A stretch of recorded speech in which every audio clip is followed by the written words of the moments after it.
Seule la solution des deux États pour deux peuples est à même de garantir l'avenir de l'entreprise sioniste. Il n'y a pas de solution plus juste que celle des deux États-nations pour les deux peuples. Deux États, l'État d'Israël et l'État palestinien. Un État palestinien démilitarisé aux côtés de l'État juif. Deux États pour deux peuples, c'est la seule solution possible. Attendez, vous la voulez en anglais? Ne bougez pas. Permettez-moi d'être clair. Israël reste attaché à la solution des deux États pour deux peuples. 5 mots galvaudés qui créent encore la polémique. Abba Eban, notre légendaire ministre des Affaires étrangères, disait qu'un retour aux frontières de 67 serait un retour aux frontières d'Auschwitz. 46 ans que ça dure, que la gauche et la droite israélienne se déchirent sur cette question. Êtes-vous pour ou contre la création d'un État palestinien? Les Israéliens ont vécu à l'intérieur de la ligne verte de 1948 à 1967, à peine 19 ans. Et cela fait plus de 46 ans, soit 2 fois et demi plus, que l'État juif vit avec les territoires. Plus d'un demi-million d'Israéliens y vivent, soit un citoyen juif sur 10 qui vit au-delà de la ligne verte, ligne qui tend de plus en plus à s'estomper.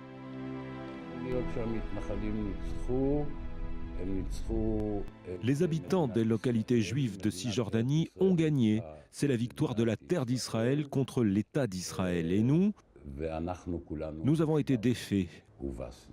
L'État a été défait. À vrai dire, je suis beaucoup moins sûr qu'avant que la solution des deux États est encore réalisable. Il est très possible que le train soit déjà passé.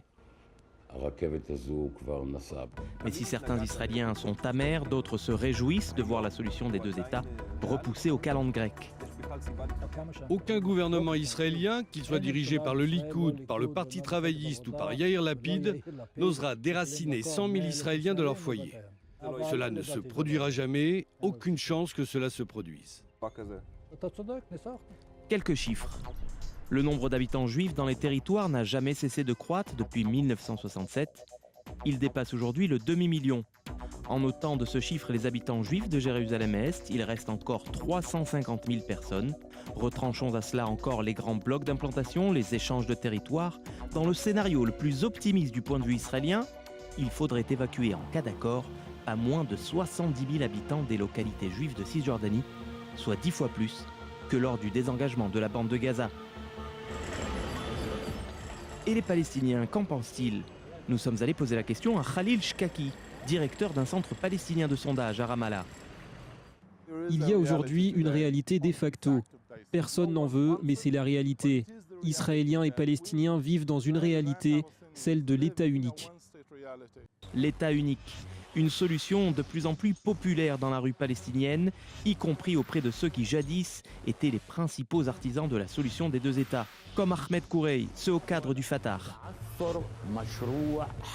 Si la solution des deux États échoue, l'alternative sera celle de l'État unique.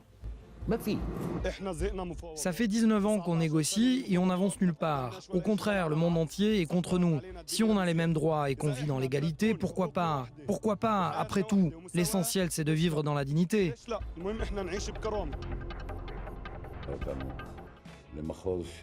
C'est un train qui nous mène vers une contrée indésirable, celle de la fin du rêve sioniste. Peut-être un jour faudra-t-il songer à de nouvelles solutions, s'il en existe. Peut-être qu'un jour Israéliens et Palestiniens se dirigeront lentement mais sûrement vers l'État binational. Ou peut-être qu'un événement apocalyptique, qui sait, fera un jour revivre la solution des deux États.